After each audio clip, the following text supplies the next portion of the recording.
Race 6 on Saturday, Championship Saturday, is the Breeders' Cup Filly and Mare Sprint. 7 furlongs on the dirt, and it's going to be insanely exciting because we have a budding superstar amongst us.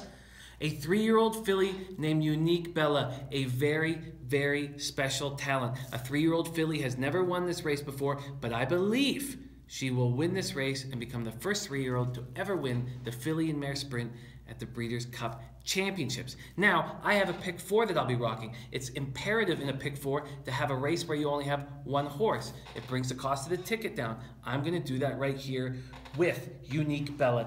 Here she is right there with Mike Smith as her jockey, Hall of Famer Mike Smith. This Mike Smith-Hollendorfer combination is a Hall of Fame trainer-jockey position.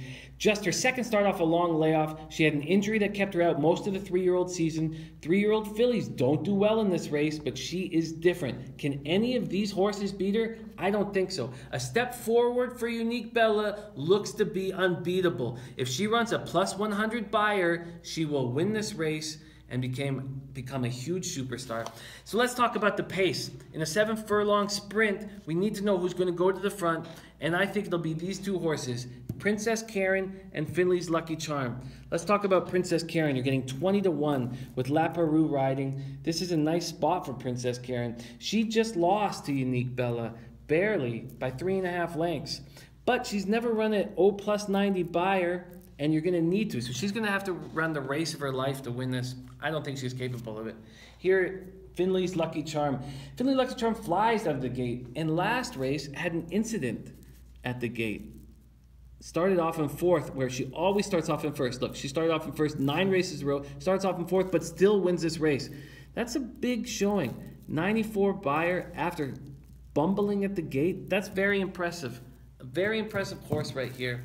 But I don't think Finley's Lucky Charm has enough to take out Unique Bella. Let's take a look at some other horses. The 8, Constellation, right here. In 12 career races, Constellation has only missed the board once. Now Bob Baffert trains her. If you're looking for a long shot, 15-1, Constellation might be that horse. Now, when you have a long shot, you don't need to just bet it to win. You can take it win, place, show. If Constellation does come second, you're going to get a score. If Constellation comes second and Unique Bella doesn't get to the board, then it's going to be a real legitimate cash. Let's keep looking.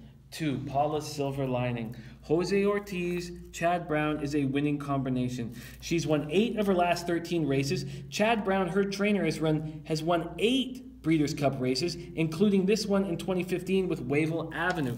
Paula's Silver Lining likes this 7-furlong distance a lot and is a good horse. But what happened to Paula's Silver Lining last out in the Ballerina in Saratoga?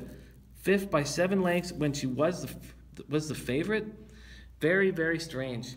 She lost to By the Moon, who's in this race. We'll get to By the Moon in a second, but let's talk about Karina Mia, because that's also a Chad Brown horse with J.J. Castellano riding.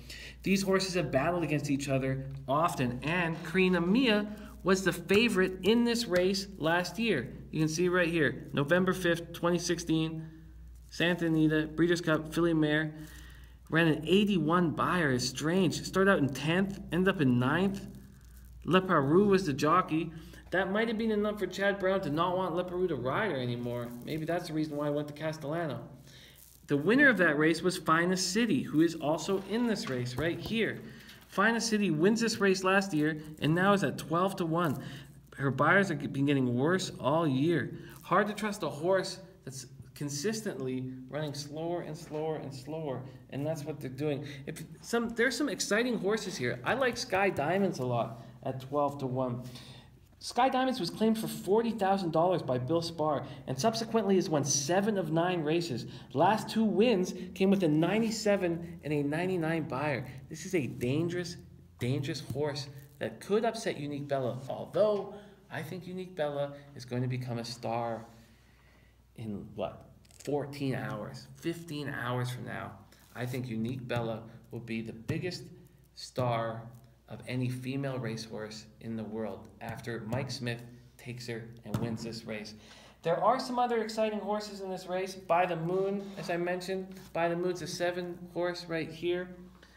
By the Moon's a nice horse and beat 4 of these horses in the Grade 1 Ballerina recently, but that was a race with no pace. This is a sprint, and there's going to be an enormous amount of pace, as we talked about Finley's Lucky Charm and Princess Karen creating that pace. That's about all the horses I think are really good. The 10-horse Highway Star, not a bad option at 15-1. Just beat Karina Mia in the Grade 2. In the Grade 2 Gallant Bloom has won 8 of 13 races and is in the 3rd start of the form cycle.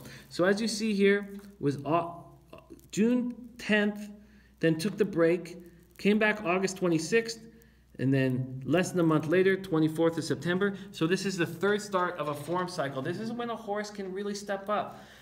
Back-to-back 94 buyers. If she can run a little bit faster, she could do damage. But I don't think anyone's doing damage other than Unique Bella, who I believe tomorrow will be the new star for female horses in the world. I'm taking Unique Bella in this race. Let's get that cash.